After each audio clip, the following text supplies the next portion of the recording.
মাছগুলো সাইজে ছোট হইলে কি হইব, দাম ঠিকই বেশি। কি অনুষ্ঠান হয়েছিল, বিয়ে হয়েছে কে জানে। এখন দিয়ে দিতেছি ঝোল ঝোল চিল্লা বলতেছি, আস্তে আস্তে কালারটা সুন্দর হয়ে যায়, কারণ তেলটা উপরে বাইসা উঠে না। আসসালামু আলাইকুম, সবাই কেমন আছেন? আশা করি সবাই ভালো আছেন। এই যে এখানে সিম কেটে নিছি, আলু কেটে নিছি। এই সিম আর আলু দিয়ে কিন্তু ফাঙ্গাস মাছ দিয়ে রান্না করবো। কালকেও ফাঙ্গাস মাছ রান্না করছি, আজকেও ফাঙ্গাস মাছ রান্না করবো, সাথে কিন্তু অন্য মাছও আছে। এই যে ইলিশ মাছের তরকারি রান্না করছি, এখানে পেঁপে দিয়ে আলু দিয়ে ইলিশ মাছ দিয়ে। মাছগুলো সাইজে ছোট হইলে কি হইব, দাম ঠিকই বেশি, দাম কিন্তু একটু বেশি নিছে। আর এখানে পেঁয়াজ ভাজ দিয়ে বসিয়ে দিচ্ছি, মাছের তরকারিটা বসাবো। ফাঙ্গাস মাছও বাইজা রাখছি। আর এই মাছগুলা নিয়ে এত পুরা ফুটছে, একবারে আমি পুরা টুরা গেছি গে। এই 2 পিস কিন্তু কালকে যে তরকারি রান্না করছি, ওই তরকারির ভিতর মাছ ছিল, মানে তরকারি খাওয়া হয়ে গেছে, মাছ ছিল। পরে এই 2 পিস মাছ কি করবো, আর এমনি তো খাওয়া যায় না তরকারি ছাড়া। পরে এই তরকারির সাথে কিন্তু আমি দিয়ে দিব, সিমের তরকারির সাথে। আর এইদিকে এই যে ভাতও বসিয়ে দিছি। আর সকাল থেকে আজকে কিন্তু সারাদিন গ্যাস ছিল না, গ্যাস আসছে দুপুরবেলা। এখন তাড়াতাড়ি রান্না করে নিতেছি, ভাবতেছি যদি আবার সন্ধ্যাবেলা জায়গা তাইলে আরেক বিপদ করবো, সেজন্য তাড়াতাড়ি রান্না করে নিতেছি। আর সিম কিন্তু বাজারে নতুন উঠছে, নতুন এখন সিম বের হয়েছে। 1 পা সিম আনছি 60 টাকা দিয়া। এখন সিমের দামটা একটু বেশি, নতুন বের হয়েছে না, সেজন্য। পেঁয়াজ ভাজা হয়ে গেছে, সাথে একটু জিরা বাটাও দিয়ে দিছি। আর জিরা বাটার মতো ভাজা নিবো। এদিক দিয়ে আমার জানু বাকি খতর খতর করতে আছে। কি নিতে আসছো বাবা? বলে বাবা নিয়ে নিতে আসছো, ঠিক আছে নিয়ে যাও। সামান্য একটু পানি দিয়ে হলুদ লবণ মরিচের গুঁড়ো সবই দিয়ে দিছি। আর প্রতিদিন রান্না করতে আসলে এত শব্দ বাইরে, আসলে শহরে থাকাই একটা সমস্যা, মানে অনেক শব্দ বাইরে।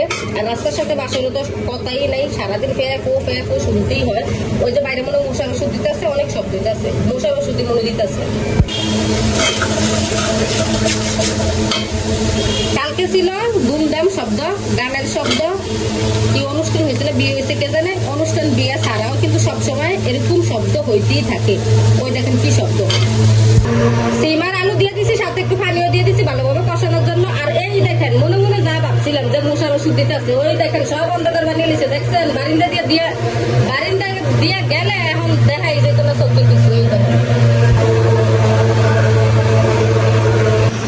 এই তরকারিটা কষানোর জন্য পানি কিন্তু আমি একটু বেশি দিছি, কারণ হচ্ছে যে নতুন সিম এমন আছে হইতে একটু সময় লাগবো, বা শক্ত যদি থাকে ওইটা চিন্তা করে আর কি একটু পানি বেশি দিছি কষানোর জন্য, যে ভালোভাবে যেন সিমটা সিদ্ধ হয়ে যায়।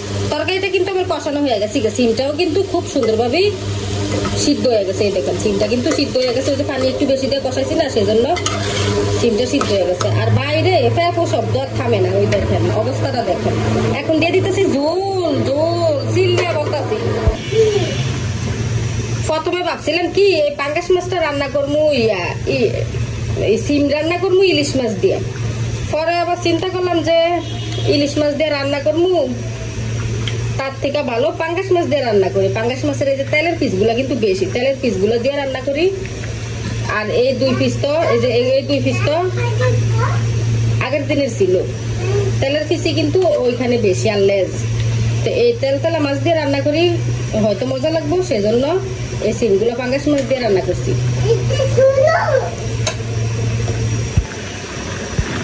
এত গরম পড়তেছে সহ্য করার মতো না, রান্না করে দাঁড়ায় আছি তো একবারে গাইমা গুমা, আমার অবস্থা খুবই খারাপ।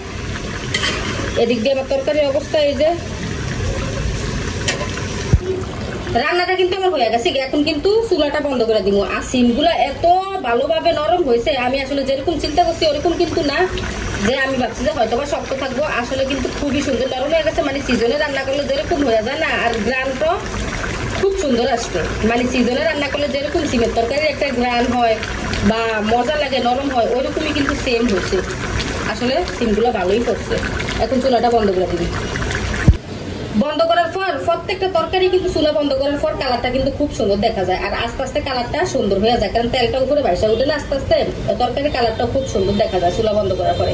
ভিডিওটা এখানেই শেষ করবো। সবাই ভালো থাকবেন, সুস্থ থাকবেন, আল্লাহ হাফেজ।